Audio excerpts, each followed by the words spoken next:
الحمد لله والصلاة والسلام على رسول الله وعلى آله وصحبه ومن والاه. أما بعد، أيها الإخوة الكرام، نلتقي وإياكم في هذه الليلة المباركة،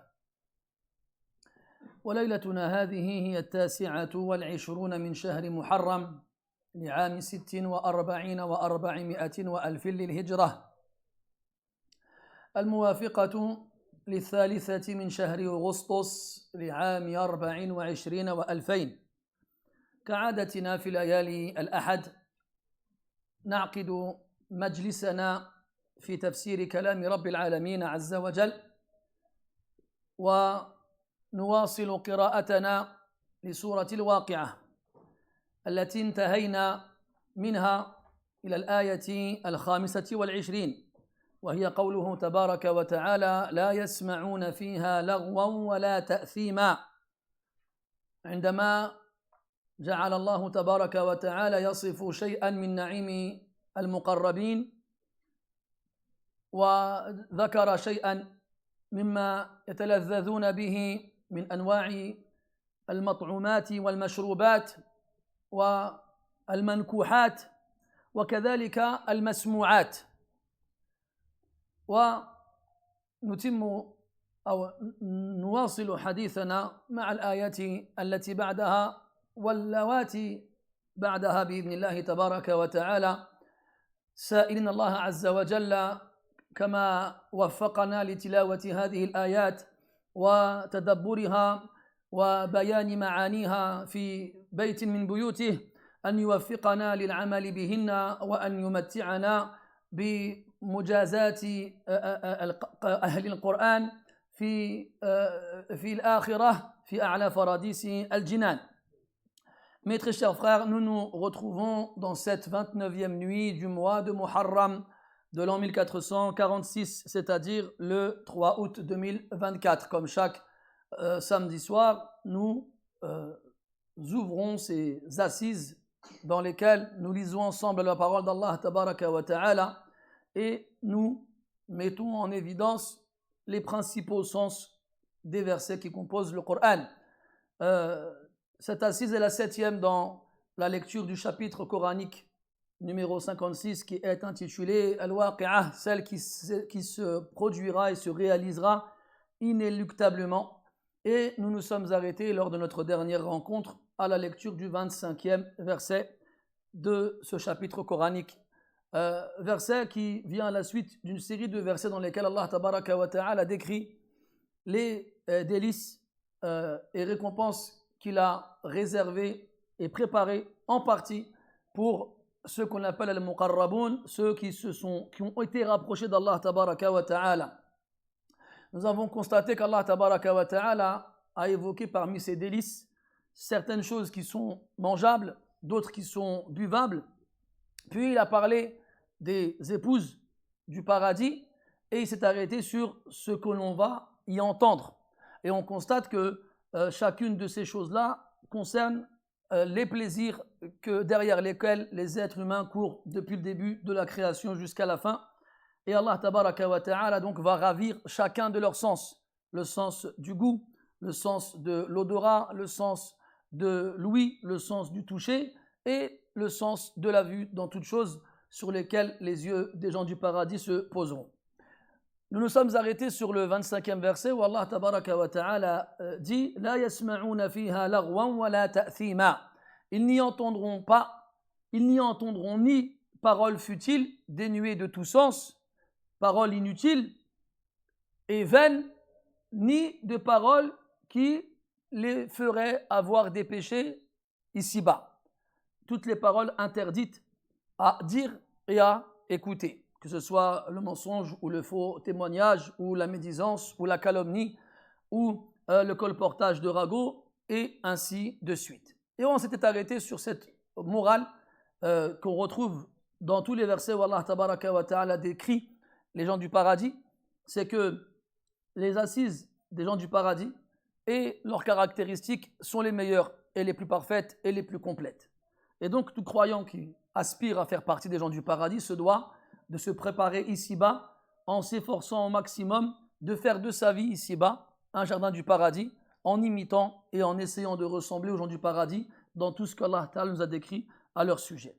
Donc si les gens du paradis, Allah va purifier leurs assises de paroles futiles et interdites, et il va purifier leurs oreilles de tout ce qui est vain et futile, nous devons, nous aussi, nous efforcer ici-bas de purifier nos assises de ce genre de paroles et de purifier nos oreilles de ce genre de choses. Et Allah Tabaraka wa Ta'ala ne va pas nous priver d'une chose ou nous interdire une chose sans la remplacer par une chose meilleure encore. Et le prophète dit alayhi salatu wassalam, man taraka shay'an lillahi awadahu khayran mimma tarak. Quiconque laisse une chose pour Allah, Allah lui remplace par mieux que ce qu'il a délaissé. Donc sans aucun doute, si les assises ici-bas doivent être préservées des choses futiles et inutiles et vaines, alors elles doivent être remplies de choses utiles, de choses bonnes et de choses profitables.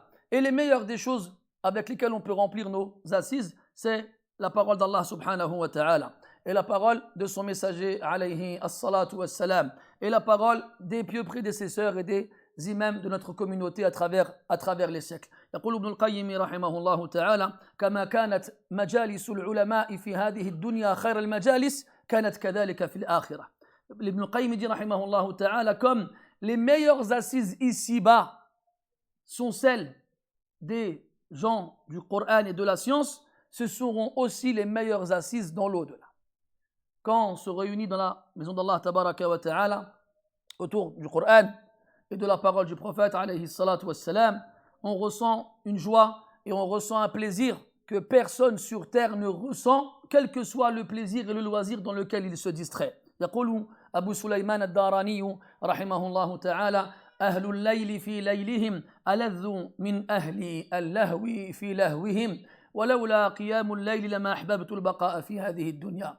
Abu Sulayman al-Darani rahimahullah ta'ala, il disait que les gens de la nuit dans leur nuit se divertissent plus et ressentent encore plus de bonheur et de plaisir que les gens des distractions dans leurs distractions.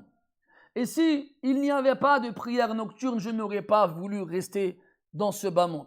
Donc si, lorsque les pieux et les croyants se retirent dans les ténèbres de la nuit, afin de parler avec intimité, de se confier avec toute sincérité à Allah tabaraka wa ta'ala, loin des regards et loin des oreilles et loin des gens, et qu'ils ressentent ce plaisir et ce bonheur que jamais personne ne pourra ressentir ailleurs, qu'il soit au milieu d'une fête, au milieu de femmes, au milieu de ses amis, au milieu d'alcool, au milieu de drogue, au milieu des meilleures nourritures, eh bien sachez que dans l'au-delà, Allah tabaraka wa ta'ala, il remplacera ces assises par des assises encore meilleures, des assises dans lesquelles on verra les anges, des assises dans lesquelles on verra les prophètes, des assises dans lesquelles on s'assiera avec eux et on les entendra nous raconter leurs histoires, des assises dans lesquelles on s'assiera avec les pieux et les pieuses et avec lesquelles on fera connaissance, des assises dans lesquelles Allah tabaraka wa ta'ala lui-même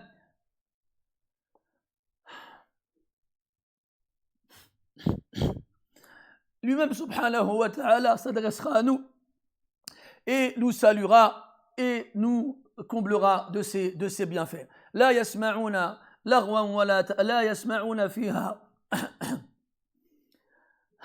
la yasma'una fiha laghwan wa la ta'thima illa qilan salaman salama. La seule chose qu'ils entendront là-bas seront des paroles qui répéteront paix, paix.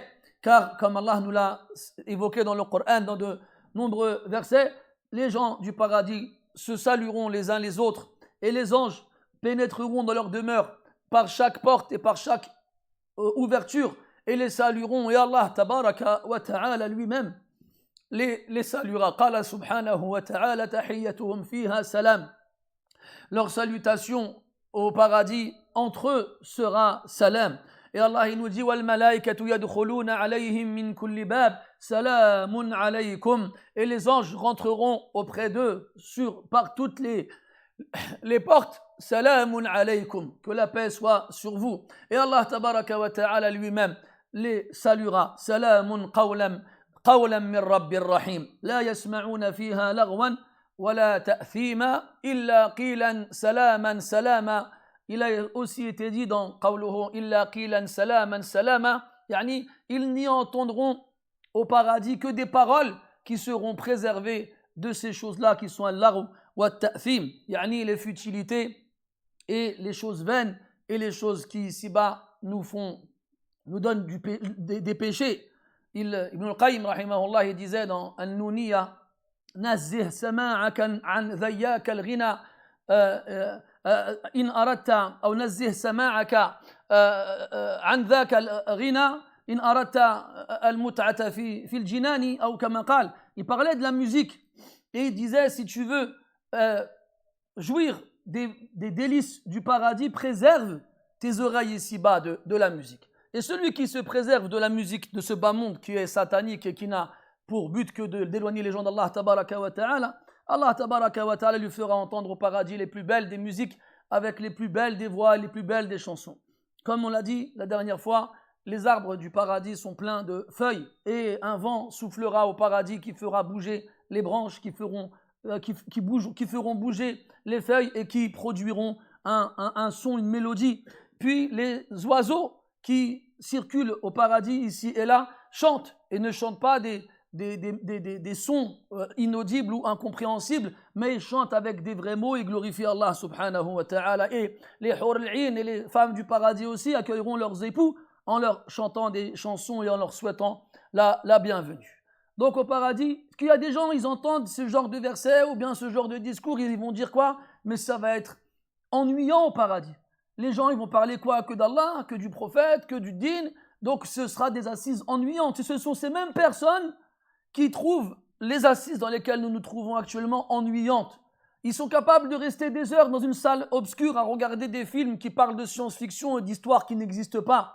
Ils sont capables à rester des heures entières à parler avec des gens qui leur racontent leurs propres histoires sans savoir si elles sont réelles et sans qu'elles ne leur apportent quoi que ce soit. Et ils n'y trouvent aucune lassitude et aucun ennui. Et quand on leur dit « Qala Allah et Qala Rasoul », ils ressentent ces paroles lourdes comme si c'était des montagnes qui leur tombaient du ciel sur la tête. Et ce sont ces mêmes personnes-là qui nous disent qu'au paradis, ce sera ennuyant, il y aura les hommes d'un côté, les femmes de l'autre, et les femmes elles seront couvertes, et les hommes ils seront avec des barbes, et ils passeront leur temps à lire le Coran. Là, il n'y a plus de taklif au paradis, c'est fini. Il n'y a plus de charge, il n'y a plus de responsabilité, il n'y a plus de devoir, il n'y a plus d'obligation. La seule chose qui subsistera, ce sera le fait de dire Subhanakallahum. C'est tout. Il n'y aura plus de prière, il n'y aura plus d'aumône, il n'y aura plus de quoi que ce soit, de devoir à accomplir. Tout ce qui subsistera, ce sera le fait de glorifier Allah Ta'ala soir et matin. On en a entendu dire, il y en a qui ont osé dire que ils ont cité des noms de grands chanteurs américains ou occidentaux, de grands acteurs, enfin grands, dans les yeux de ceux qui ne savent pas ce qu'est la grandeur, mais minuscules dans les yeux de ceux qui savent ce qu'est la grandeur.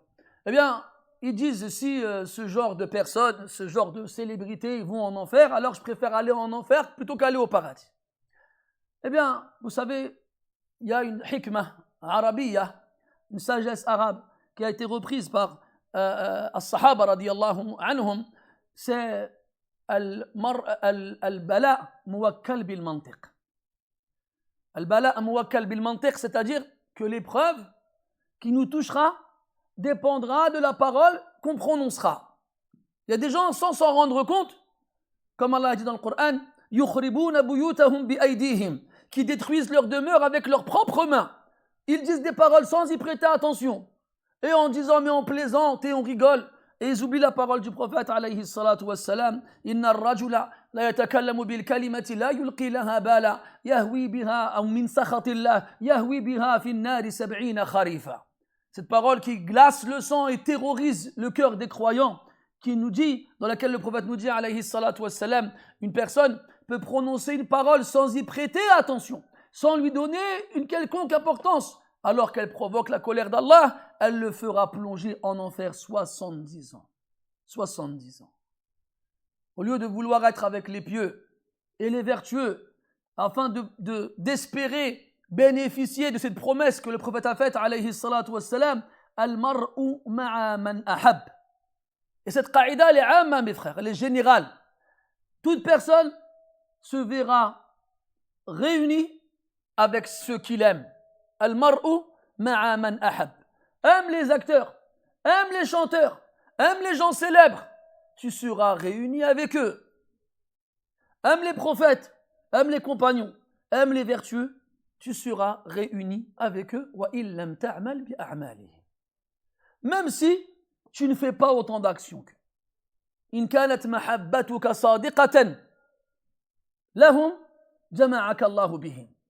Si ton amour il est véridique pour eux, alors Allah Ta'ala il te réunira avec eux.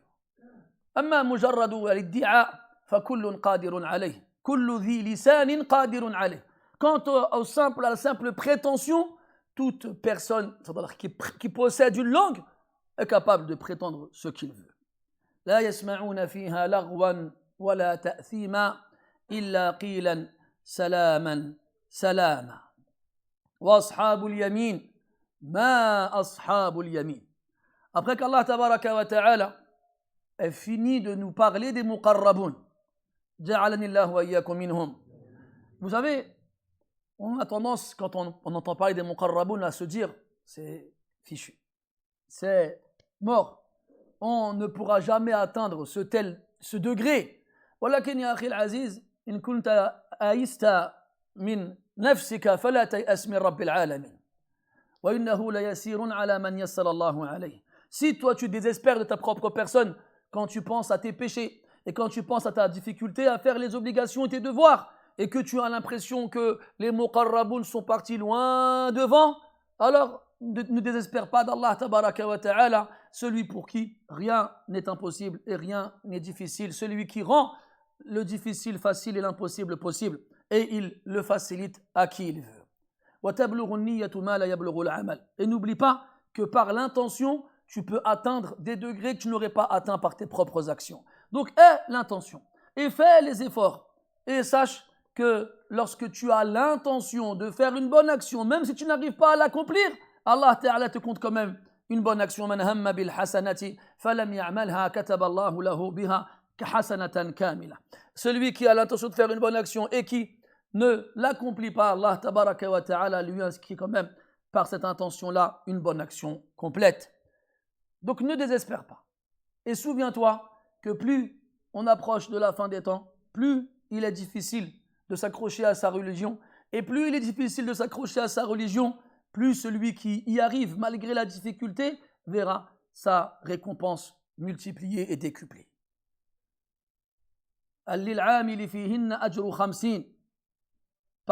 Pour ceux parmi eux qui œuvreront dans ces années difficiles, la récompense de 50, ça c'est pour celui qui fait une bonne action. Quant à celui qui fait des mauvaises actions, إذا عمل أحدهم بعشر دينه في تلك الأزمنة Naja. Si l'un d'entre eux, durant ces années difficiles, il accomplit le 10e de sa religion, ça lui suffira pour être sauvé le jour de la résurrection. Nas'alullah min fadli. Allah dit dans le Coran, Was'alullah min fadli. Allah Ta'ala il te demande, il t'ordonne de lui demander de sa grâce. Was'alullah min fadli. Et Allah il t'informe dans le Coran qu'il est le détenteur de la grâce immense. Wallahu dhul fadli al-azim. Et Allah Ta'ala, il nous informe aussi que ce fadl, il est azim ala al-mu'minin. Wallahu dhu fadlin ala al-mu'minin. Et il te dit, was'alullaha min fadli. Et demandez à Allah de sa grâce. قال سفيان بن عيينة رحمه الله ما أمرك بسؤاله إلا ليعطيك. Si Allah Tabaraka wa Ta'ala t'a ordonné de lui demander, ce n'est que dans le but de te donner. فاسألوا الله من فضله ويقول عليه الصلاة والسلام سألوا الله الفردوس. Demandez à Allah al-Firdaus. Ne dites pas moi je suis un pauvre petit croyant avec peu de bonnes actions, je ne mérite pas le Firdaus. Allah il sait mieux que toi ce que tu mérites. Donc demande-lui le maximum. وما ذلك على الله بعزيز. Ce n'est pas difficile pour Allah subhanahu wa ta'ala. Et Allah, il fait ce qu'il veut et il donne ce qu'il veut à qui il veut. Et s'il veut donner le Firdaus à l'un d'entre nous, même s'il n'a pas fait les actions des gens du Firdaus, il le fait. وهذا فضل منه سبحانه وتعالى. Et ça, c'est une grâce de sa part, tabaraka wa ta'ala. ولا يظلم ربك أحدا. Et ton Seigneur, il ne fait de tort à personne. On passe au deuxième groupe après le Muqarraboun. Ce sont Ashabul Yamin. Ceux qui ont reçu leur livre dans leur main droite. ceux qui se sont positionnés à la droite du trône d'Allah tabaraka wa ta'ala, ceux qui se dirigeront vers la droite en direction du paradis, ashabul yamin. Et les ulama, la majorité d'entre eux nous disent que ashabul yamin sont un degré inférieur, moindre aux muqarrabun. وقالت طائفة من أهل العلم أصحاب اليمين هم أطفال المؤمنين الذين ماتوا دون البلوغ. Et il y a certains savants qui ont dit que Ashabul Yamin sont les enfants des croyants qui sont morts avant la puberté. هذا قول من أعجب العجاب. Cet avis-là fait partie des avis les plus étonnants. ولهم دليل قوي يدل على أن لهذا القول وجهة من النظر قوي. Et ils ont une preuve, un argument fort qui prouve que cet avis-là, il est limite irréfutable. وهو في قول الله تبارك وتعالى كل نفس بما كسبت رهينة إلا أصحاب اليمين في جنات يتساءلون عن المجرمين ما سلككم في سقر. Dans Surah Al-Muddathir, Allah il parle de Ashabul Yamin. Et Allah il parle de Ashabul Yamin dans quelques versets du Coran, dans le Waqi'a et dans le Muddathir, entre autres. Et donc dans Al-Muddathir, Allah Ta'ala dit Kullu nafsin bima kasabat rahina. Toute âme est dépendante de ce qu'elle a accompli comme action. On est tous dépendants de nos actions. Si quelqu'un a fait du mal, yujaza alayh. Il sera rétribué en fonction du mal qu'il a accompli. Kullu nafsin. Ça c'est min alfadh al-umum. C'est un terme qui indique la généralité. Comme quand Allah dit subhanahu wa ta'ala kullu nafsin dha'iqatul maut. Toute âme va goûter à la fois à la mort. Kullu nafsin bima kasabat rahina. Elle est dépendante de ce qu'elle a accompli comme action. Pourtant, Allah, il y met une exception. Illa ashab al-yamin. Sauf les gens de la droite. Alors, la majorité des savants, ils nous disent ici que ashab al-yamin, ce sont les croyants à qui Allah a pardonné leurs péchés. Et cet avis, il est correct. Lakin, comment expliquer alors le reste des versets qui suivent? Ces gens de la droite seront dans des jardins, fi jannat. Et tu remarques ici qu'Allah tabaraka wa ta'ala n'a pas nommé ces jardins. Alors que dans d'autres versets, il va les noter Jannati al-Na'im, Jannati Adn, Jannati al-Firdaus, wa ma shbaha dhalik. Ici, il dit fi jannat, dans des jardins, sans les nommer ni les décrire. Yatasa'aloun, ils s'interrogent les uns les autres. À quel sujet s'interrogent-ils? An al-mujrimin. Ils s'interrogent au sujet des criminels, car ils sont au paradis, et ils savent qu'il y en a qui sont en enfer. Et ils savent que ces gens qui sont en enfer sont des criminels. Mais ils ne savent pas comment ils sont arrivés en enfer. Comme ils ne savent pas non plus comment eux sont arrivés au paradis. Et alors ils leur demandent Ma salakakum fi saqar. Qu'est-ce qui vous a mené en enfer? Et pourquoi est-ce qu'ils ne savent pas? Parce qu'ils sont morts avant la puberté. Et comme ils sont des enfants, des croyants, ils ont le jugement de leurs parents. Et donc, à leur mort, ils se retrouvent sous la tutelle du prophète Ibrahim alayhi salam jusqu'au jour de la résurrection où ils retrouveront leurs parents avec lesquels ils rentreront tous au paradis. Eh bien, ces enfants-là, qui sont morts avant la puberté, voire même avant l'âge de raison, se retrouvent au paradis. Et ils ne savent pas comment.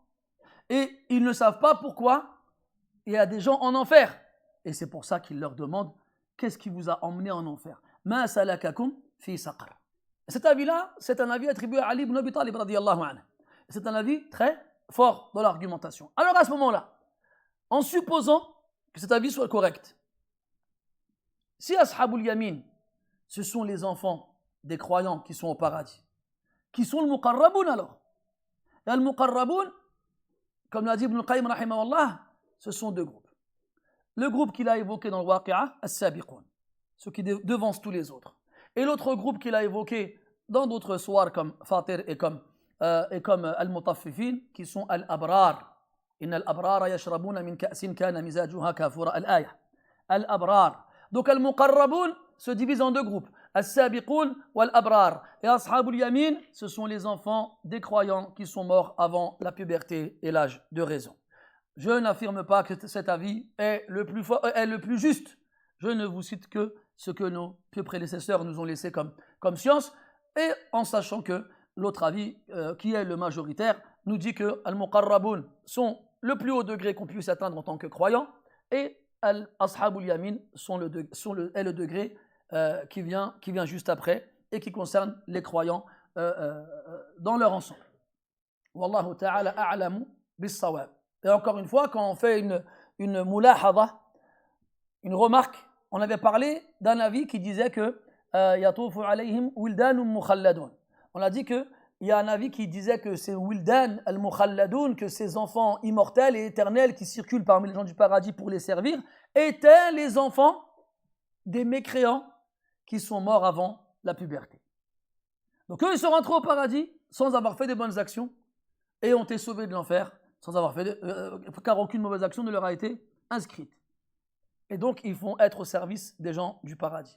Donc Allah tabaraka wa ta'ala, il a parlé des muqarraboun, il va parler des hommes, il va parler des femmes, il a parlé des enfants, des koufars, il a parlé des enfants, des musulmans.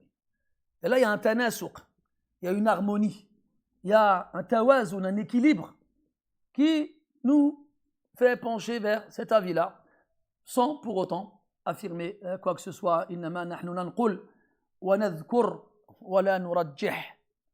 Nous ne faisons que citer et évoquer les avis sans se permettre de trancher à travers cette divergence. Wa ashabul yamin ma ashabul yamin. Donc Allah tabaraka wa ta'ala, dans le même verset, il a utilisé ce usloub arabi dont le but est ta'zimu sha'ni ashabil yamin wa intibahi al-mustami'. Dont le but, et les gens de la droite. Que sont les gens de la droite? Ayyu shay'in ashabul yamin? Wa man hum? Wa madha u'idda lahum? Min al-na'im al-muqim wa ad-darajati al-'ula. Et les gens de la droite, que sont les gens de la droite? Ce style expressif, on l'a déjà parlé, dont le but est d'attirer l'attention sur la grandeur de ce à quoi on va faire référence par la suite, et de te montrer que ces choses-là doivent, cette question, cette forme interrogative doit faire naître chez toi la question: que sont-ils? Comment ont-ils atteint ce degré? Et qu'est-ce qu'Allah Ta'ala a préparé pour eux? Et c'est comme ça dans tout le Coran. Al-Qari'atu mal-Qari'a, Al-Haqqatu mal-Haqqa. وما أدراك ما ليلة القدر إلى آخره. Donc dans le Coran, ces répétitions-là ne sont pas vaines, elles ne sont pas inutiles. Au contraire, elles ont un but spécial, spécifique et précis, pour ne pas que tu passes sur le Coran sans que ça t'attire ton attention. Arrête-toi, demande-toi, pourquoi ici Allah il a répété? Et pourquoi il a répété de cette façon-là? Et pourquoi il a dit les choses ainsi? Et dans le Coran, il y a plein, justement, de signes qui doivent au minimum te faire t'arrêter et te demander pourquoi. En gardant toujours en tête ce verset: وَلَوْ كَانَ مِنْ عِنْدِ غَيْرِ اللَّهِ لَوَجَدُوا فِيهِ اخْتِلَافًا كَثِيرًا. Et s'il venait d'autre qu'Allah, tabaraka wa ta'ala, ils y auraient trouvé de nombreuses incohérences. Et des fois, en apparence, tu as l'impression qu'il y a des incohérences. Mais c'est en réfléchissant et en méditant et en te concentrant que ce que tu as trouvé comme étant une incohérence n'est en vrai qu'une énième preuve de la puissance de cette parole et de sa perfection. Et à quel point il est impossible que ça vienne d'un être humain, ou que ça vienne de 1000 êtres humains, ou que ça vienne du genre humain dans sa totalité. Allah l'a dit subhanahu wa ta'ala: قل لئن اجتمعت الإنس والجن على أن يأتوا بمثل هذا القرآن لا يأتون بمثله ولو كان بعضهم لبعض ظهيرا. Si tous les êtres humains et les djinns se réunissaient pour apporter quelque chose de comparable à ce Coran, ils n'apporteraient pas quelque chose comme ce Coran. Même s'ils s'assistaient les uns les autres. Même si ils s'assistaient les uns les autres. Et tu remarques dans le Coran que quand Allah il parle des êtres humains et des djinns, en général, il parle des djinns avant les êtres humains. وَمَا خَلَقْتُ الْجِنَّ وَالْإِنسَ إِلَّا لِيَعْبُدُونَ وحشر لسليمان جنوده من الجن والإنس والطير فهم يوزعون يا معشر الجن قد استكثرتم من الإنس. Et dans certains versets, Allah il parle des êtres humains avant les djinns. وأنه كان رجال من الإنس يعوذون برجال من الجن فزادوهم رهقا. Et ici, قل إن اجتمعت الإنس والجن. Et dans chaque verset, Allah il a mis en premier les êtres humains ou les djinns par rapport à des particularités qui leur sont propres. Et notamment ici, dans le Coran, ou dans la parole, ou dans l'éloquence, ou dans la capacité et l'aptitude à écrire ou à faire quelque chose d'éloquent. Car les êtres humains sont supérieurs aux djinns dans cette aptitude-là. Et dans le aql, de façon générale, il a غير ذلك, et ainsi de suite. وأصحاب اليمين ما أصحاب اليمين في سدر مخضود. Vous remarquez que je parle beaucoup en français parce qu'on n'a pas beaucoup de temps et j'aimerais bien avancer un peu. في سدر مخضود. السدر شجرة معروفة عند العرب. السدر, c'est un arbre connu chez les Arabes, qu'on traduit par le jujubier. وهذه الشجرة تتميز عن غيرها بأنها كثيرة الشوك قليلة الثمر. Et cet arbre-là se distingue par rapport à d'autres de par le fait que c'est un arbre qui a beaucoup d'épines et peu de fruits. وثمرها مختلف الحجم ومختلف اللون ومختلف الذوق. فمنها ما هو حلو ومنها ما هو مر. Et ces fruits يصل إليها الجاني بشق النفس. Il est très difficile d'y arriver à cause de la multitude d'épines qui recouvrent l'arbre. Et ce sont des fruits capricieux. C'est le même arbre, mais ces fruits ne se ressemblent pas. Ils ont des tailles différentes, des couleurs différentes et des goûts différents. Tu peux tomber sur une baie de ce fruit-là, de cet arbre-là. Tu peux autant tomber sur une baie sucrée qu'une baie amère. D'ailleurs, quand certains bédouins ont entendu que dans le Coran, Allah disait qu'au paradis, il y avait un sidr, il a été voir le prophète, alayhi salatu wassalam, il lui a dit Inna Allah dhakara fil Qur'an shajaratan tu'dhina. Allah, il a évoqué dans le Coran un arbre qui nous fait du mal. Le Rasul lui a dit, quel est cet arbre-là? Qala sidr, le jujubier. Et là, il lui a répondu, في معنى الكلام السدر في الدنيا كثير الشوك قليل الثمر والسدر في الآخرة كثير الثمر لا شوك فيها. Il lui a dit que cet arbre-là, ici-bas, est plein d'épines et a peu de fruits. Mais dans l'au-delà, il aura beaucoup de fruits et il n'aura pas d'épines.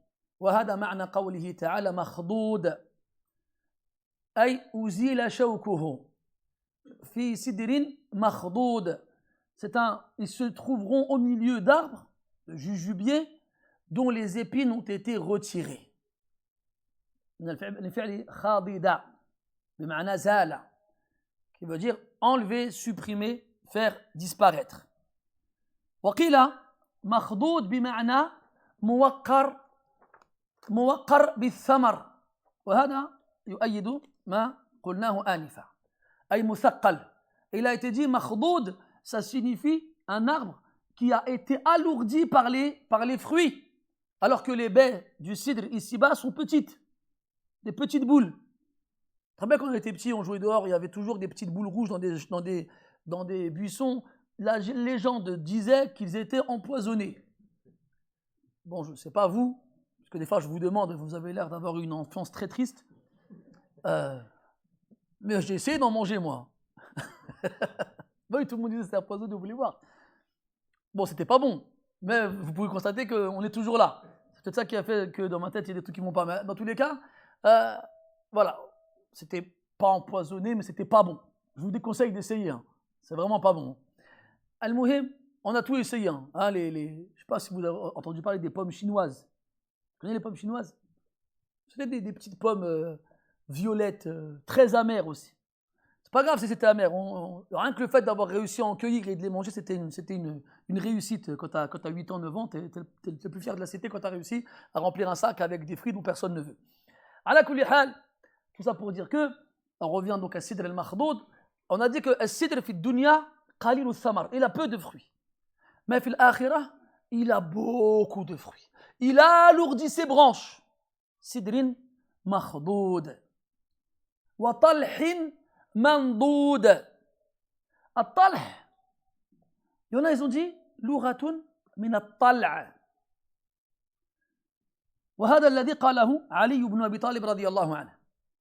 At-talh, en fait, c'est une façon chez les Arabes de dire at-tal'a. Et at-tal'a, c'est le fruit quand il apparaît, quand il vient de pousser, quand il est visible. ومندود أي متراكم بعضه على بعض. وهذا يؤيد ما سبق ذكره من أنه مثقل وموقر. Donc talh, mandoud, at-talh, qu'est-ce que c'est? C'est comme ça qu'on appelle, c'est une des façons en arabe d'appeler at-tal'a. Et at-tal'a, on le retrouve dans le Coran, dans différents versets, comme dans Surat Qaf, quand Allah Ta'ala dit وَالنَّخْلَ بَاسِقَاتٍ لَهَا طَلْعٌ نَضِيد. Et nadid, fa'il, بمعنى مفعول, أي mandud. لها طلع نضيد. C'est-à-dire elle a des fruits qui se cumulent les uns sur les autres. Ça fait référence à quoi? Au régime de dates. Si tu as déjà eu devant toi un palmier avec des régimes de dates, tu remarques que tu as une sorte de gros bouquet où les dates elles sont cumulées les unes avec les autres et collées les unes aux autres. Eh bien, les fruits, at-tal', c'est le fruit quand il apparaît. Et tal', en fait, ça veut dire la même chose. C'est juste une façon différente de le dire chez les Arabes. Et dans Surat Ash-Shu'ara, وَنَخْلٍ طَلْعُهَا هَضِيمٌ. Tal'. Et dans Surat As-Saffat, quand Allah parle des arbres de l'enfer, طَلْعُهَا كَأَنَّهُ رُؤُوسُ الشَّيَاطِينَ. Les fruits de cet arbre-là de l'enfer qui s'appelle Az-Zaqum ressemblent à des têtes de diable. Donc dans le Coran, à chaque fois qu'Allah parle des fruits qui apparaissent après avoir poussé, il les appelle tal'a. Et donc Ali radiyallahu anhu lui disait que talh lughatun min lughati al-arab fi at-tal'a. Et il ne voyait pas de différence entre les deux. C'était juste une langue parmi les Arabes, un moyen de le prononcer chez les Arabes. Et un autre qawl, et donc à ce moment-là, on va passer à l'autre qawl, ça voudrait dire que at-talh al-mandoud, ça revient à sidr. C'est un wasf ثالث أو ثاني وثالث للsidr al-madhkour في الآية السابقة. C'est un attribut supplémentaire, ou deux attributs supplémentaires qui reviennent à sidr. في sidr مخضود وطلح منضود. Donc talh, ay tal'a, yani de ce sidr-là, qui est makhdoud, dans lequel il n'y a pas d'épines, il y a des régimes de fruits, mandoud mutarakim, qui se cumulent tellement ils sont nombreux, wa muthaqqal, et qui alourdissent cet arbre-là. Donc ça revient tous à sidr, au jujubier. والقول الثاني أن الطلح شجرة أخرى وهي شجرة الموز. Et le deuxième avis chez les ulama, c'est que at-talh, c'est un autre arbre qu'on appelle, d'ailleurs c'est comme ça qu'on l'appelle Talha. On a parlé de Talha ibn Ubaydillah Taymi radiyallahu anhu. On avait dit que c'était en rapport avec at-talh, le nom de cet arbre-là. Mais ce qui est étonnant, c'est que quand on regarde les traductions contemporaines de talh, ils disent que c'est le séquoia. Je ne sais pas si vous avez déjà vu un séquoia. On en a plein dans les forêts françaises. Mais par contre, cherche-en en Arabie, bonne chance. Il n'y a pas de séquoia en Arabie. Donc, c'est bien beau de donner des noms d'arbres pour en faire des traductions. Mais concrètement, est-ce que cet arbre-là il existe en Arabie? Et en arabe, dans les livres de Tafasir, l'avis majoritaire sur At-Talh, c'est qu'il s'agit du bananier, le maus. Mais encore une fois, le bananier n'est pas un arbre connu chez les Arabes. Il est arrivé tardivement chez eux. D'ailleurs, dans quelques-unes de mes recherches, quand j'étais en train d'étudier ce verset-là, j'ai trouvé dans des dictionnaires français certains qui attribuent l'origine du mot banane au mot arabe banan. Pas banane, la banane, hein, comme toi et moi on le dit quand je vais marcher. Shhal banan hada. Non. Allah tabaraka wa ta'ala dit fadribu fawqa al-a'naqi wadribu kulla banan. C'est quoi le banan? L'isba'. C'est le doigt. Comme quoi ils ont appelé les bananes en référence à le banane parce que ça ressemble à des doigts. Qui, encore une fois, n'a pas pris des bananes quand il était petit et se les a mises dans les doigts et a voulu lui faire peur à son... Vous avez fait quoi quand vous étiez petit?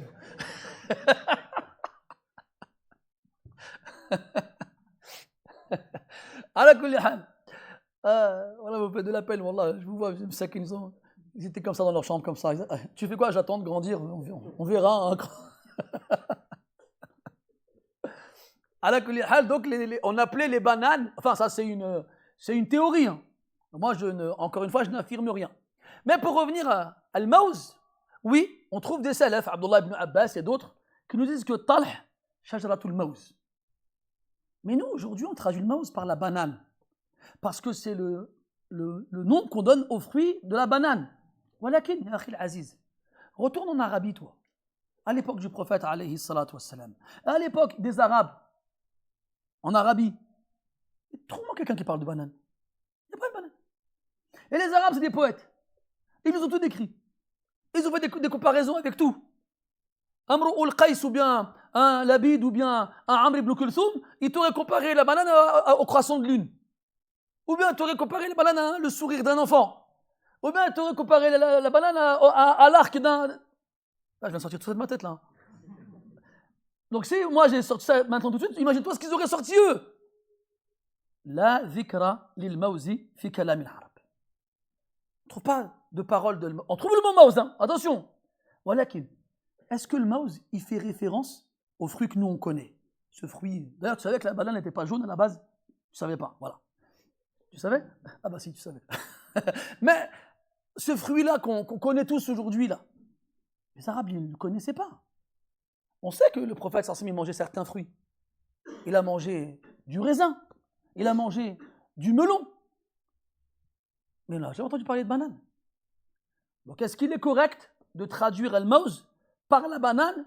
Parce que nous, on appelle la banane aujourd'hui mauz. Fi nafsi min hada nadar kabir. Moi, dans ma poitrine, je ne suis pas, comment dire, tranquillisé par rapport à cet avis-là. Alors à ce moment-là, c'est quoi Talh? C'est un arbre chez les Arabes. Ma'rouf. هكذا يقولون في كتب التفاسير. شجرة معروفة عند العرب. C'est un arbre qui est connu chez les Arabes.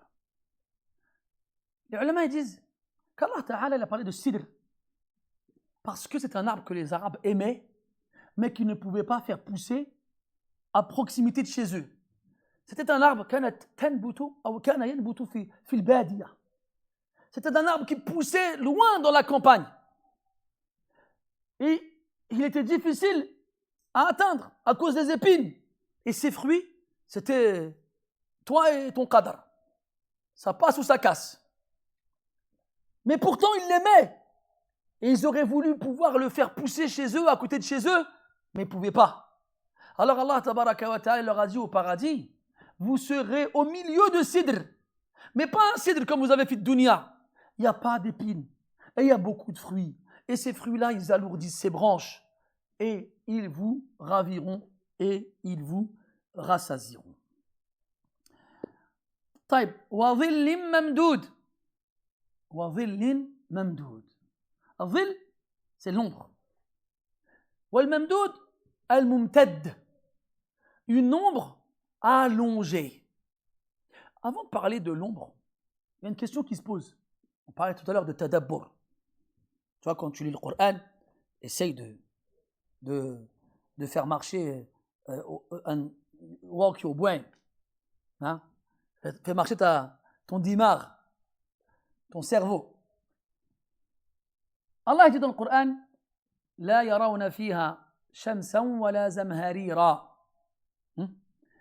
Ils n'y verront pas au paradis de soleil. Il n'y a pas de soleil au paradis. Il n'y a pas de soleil. Comment il y a une ombre? Comment il y a une ombre au paradis s'il n'y a pas de soleil? Maintenant, عدم وجود الشمس لا يستلزم عدم وجود النور. Maintenant, l'absence de soleil ne signifie pas l'absence de lumière. Et l'absence de soleil indique quoi? L'absence d'une chaleur qui gêne. Allah a dit à Adam alayhi salam quand il l'a fait rentrer au paradis, Inna laka alla tajua fiha wa la ta'ra wa annaka la tadma'u fiha wa la tadha. Il a dit à Adam alayhi salam quand il l'a fait rentrer au paradis, tu n'y auras jamais faim et tu n'y seras pas nu et tu n'y auras jamais soif et tu n'y craindras pas la chaleur. Tu n'y craindras pas la chaleur. Les ulama ils ont dit الضوء الموجود في الجنة مثل الضوء في أول النهار بعد طلوع الفجر وقبل طلوع الشمس وهو أفضل أوقات النهار حيث لا برودة فيه ولا حرارة والضوء في هذا الوقت كاف ليرى الناس بعضهم بعضا. Les ulama disent que cette lumière qui est au paradis, elle a une lumière comparable à celle qui apparaît en début de journée, après le lever de l'aube et avant le lever du soleil. Une lumière suffisante pour qu'on puisse se voir les uns les autres, et une lumière qui n'est pas encore envahie par les rayons du soleil qui vont faire propager la chaleur, et aussi une lumière dans laquelle on est à l'abri de la fraîcheur de la nuit. La yarawna fiha shamsan wa la zamharira. Ils n'y verront ni soleil ni froid glacial. Zamharir. Wa dhillin mamdoud. Kadhalika aussi, Allah dans le Coran, il nous parle de dhil dans beaucoup de versets. Et il nous parle aussi de l'ombre pour les gens de l'enfer. Wal'iyadhu billah. Dans Surat al-Mursalat, Allah Ta'ala dit انطلقوا إلى ما كنتم به تكذبون انطلقوا إلى ظل ذي ثلاث شعاب لا ظليل ولا يغني من اللهب. Les gens de l'enfer seront punis par le feu et subiront la chaleur et souffriront de la soif et ils chercheront de l'eau et ils chercheront de l'ombre pour se rafraîchir. Alors on leur dira انطلقوا إلى ظل ذي ثلاث شعاب. انطلقوا, rendez-vous, déplacez-vous. Donc ce sera à eux de s'y rendre. Alors que si tu regardes bien dans le Coran, quand Allah Ta'ala parle des gens de l'enfer, ce n'est pas eux qui se déplacent, c'est les anges qui les ramènent là où ils doivent aller. وَسِيقَ الَّذِينَ كَفَرُوا إِلَى جَهَنَّمَ زُمَرًا وألم ترى أن أرسلنا إلى الشياطين ألم ترى أن أرسلنا إلى على الكافرين تؤزهم أزا فلا تعجب عليه ونسوق المجرمين إلى جهنم وردا إلى غير ذلك. Et dans notre verset وجيء يومئذ بجهنم, non, c'est dans le hadith, on les tirera مجرون. Dans Surat Ghafir, Allah Ta'ala dit ألم تر إلى الذين يجادلون في آيات الله أن يصرفون الذين كذبوا بالكتاب وبما أرسلنا به رسلنا فسوف يعلمون إذ الأغلال في أعناقهم والسلاسل يسحبون في الحميم ثم في النار يسجرون. On les enchaînera, on leur enchaînera les mains, on leur enchaînera les pieds, on leur mettra un carcan au cou, on leur mettra des chaînes et on les tirera.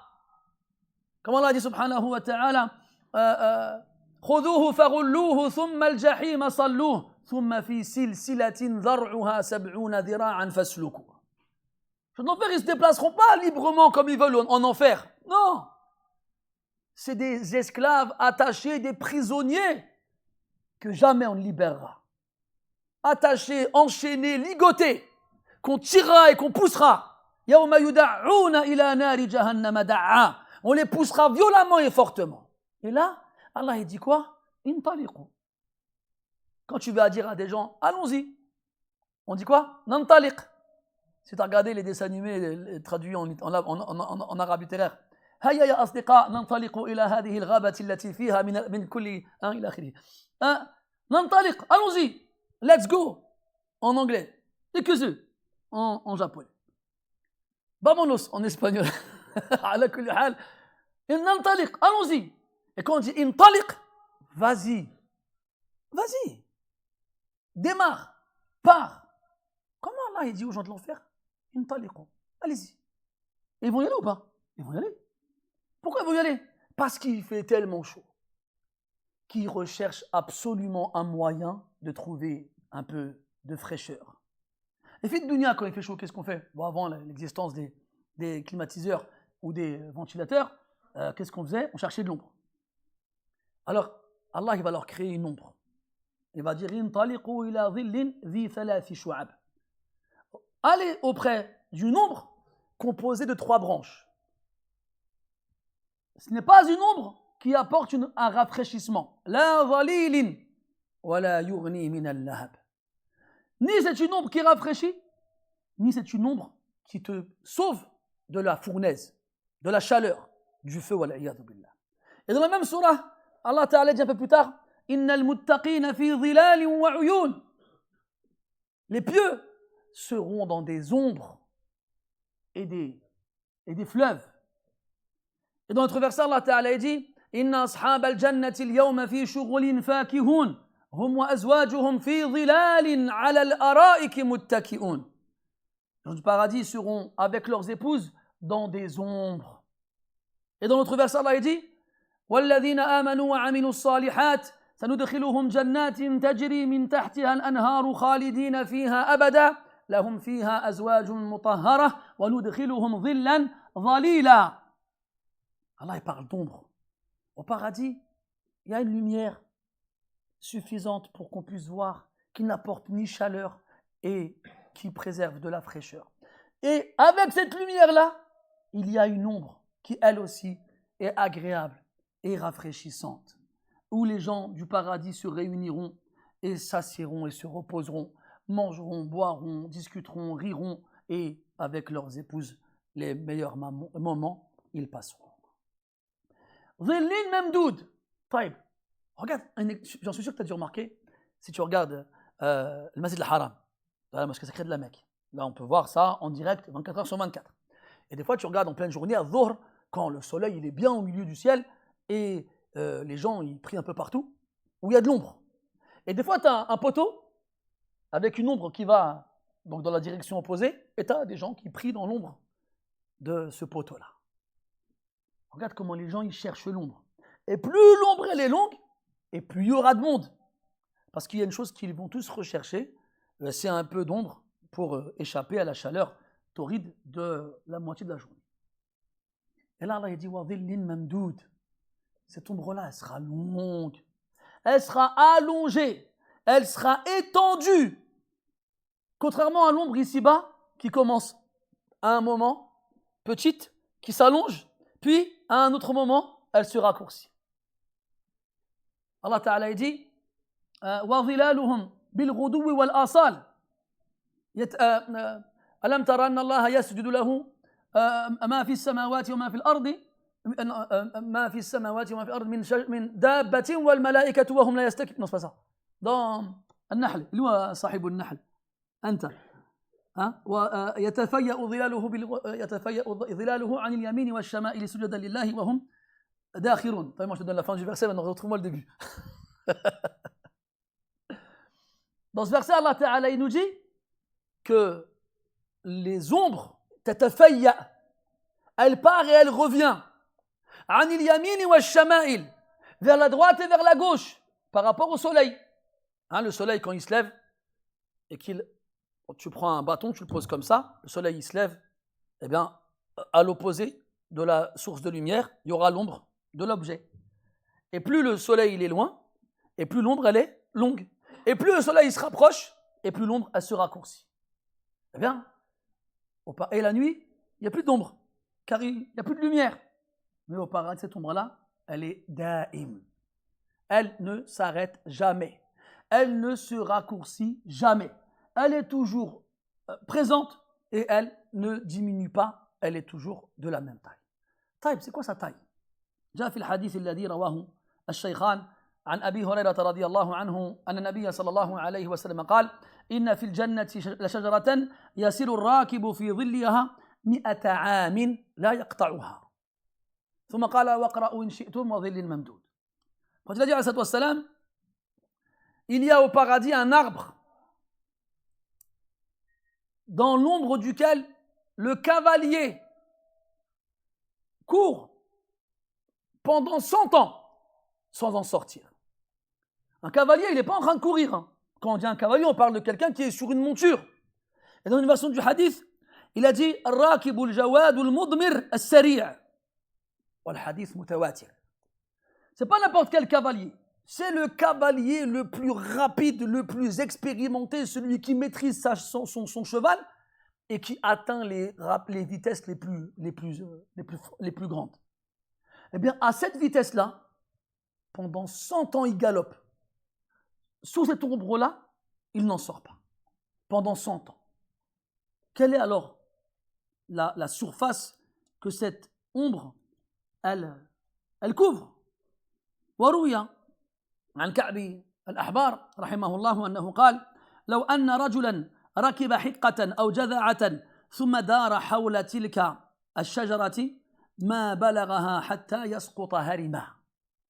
Il a dit, Ka'b, rahimahullah, si un homme montait sur un chamelon, un petit chameau, un petit dromadaire, d'1 an ou de 2 ans, puis il va essayer de faire le tour de l'arbre, cet arbre-là, dont l'ombre, pour en sortir, il faut plus de 100 ans à cheval. Il va faire le tour de l'arbre. Il n'arrivera pas de là où il est parti avant que sa bête elle tombe morte de vieillesse. Avant que sa bête elle tombe morte de vieillesse. Et avec ça, Allah il nous dit que les arbres les branches de ces arbres qui sont pleines de fruits, elles sont proches. Et les cueillettes du paradis sont proches. Tu n'as aucun mal à les obtenir, à te rapprocher pour les cueillir. Soit tu demandes, et c'est les branches qui se rapprochent, soit tu te demandes, et c'est le divan sur lequel tu te trouves qui s'élève. Dans tous les cas, tu peux cueillir de ces fruits sans aucune difficulté. وقيل أن هذا الظل تفضل أخي. Il a été dit أن هذا الظل هو ظل العرش. Il a été dit que cette ombre-là est l'ombre du trône d'Allah subhanahu wa ta'ala. Et donc, si c'est l'ombre du trône d'Allah tabaraka wa ta'ala, c'est la lumière d'Allah azza wa jal qui fait cette ombre-là. Car Allah tabaraka wa ta'ala, comme il dit le prophète sallallahu alayhi wa sallam dans le hadith, إن الله لا ينام ولا ينبغي له أن ينام يرفع القسط ويخفضه يبسط يده بالليل ليتوب مسيء النهار ويبسط يده بالنهار ليتوب مسيء الليل حجابه النور لو كشفه لأحرقت سبحات وجهه ما انتهى إليه بصره من خلقه. On dit sallallahu alayhi wa sallam, Allah ne dort pas et il ne convient pas à ce qu'il dorme. Il lève la balance et la rabaisse. Il passe sa main de nuit afin que se repente le péché du jour. Et il passe sa main de jour afin que se repente le péché de nuit. Le voile qui le cache de la création est de lumière, de feu. S'il le découvrait, s'il le dévoilait, la lumière de son visage brûlerait tout ce sur quoi sa vue s'étend, c'est-à-dire tout. Et donc, Allah tabaraka wa ta'ala, sa lumière, donc il crée une ombre, et c'est l'ombre de son trône sous laquelle les gens de la droite se trouveront. أختم درسنا بهذا الحديث الذي رواه ابن أبي حاتم رحمه الله عن ابن عباس رضي الله عنهما قال الظل الممدود شجرة في الجنة على ساق ظلها قدر ما يسير الراكب في نواحيها 100 عام فيخرج أهل الجنة أهل الغرف وغيرهم فيتحدثون في ظلها فيشتهي بعضهم ويذكر لهم الدنيا فيرسل الله ريحا من الجنة فتحرك تلك الشجرة بكل لهو في الدنيا. On finit avec ce hadith rapporté par Ibn Abbas radiallahu anhuma, dans lequel il nous dit que cette ombre allongée est l'ombre d'un arbre au paradis qui se trouve, donc d'un arbre au paradis dont l'ombre s'étend sur 100 ans et dans lesquels le cavalier rapide parcourt sans en sortir.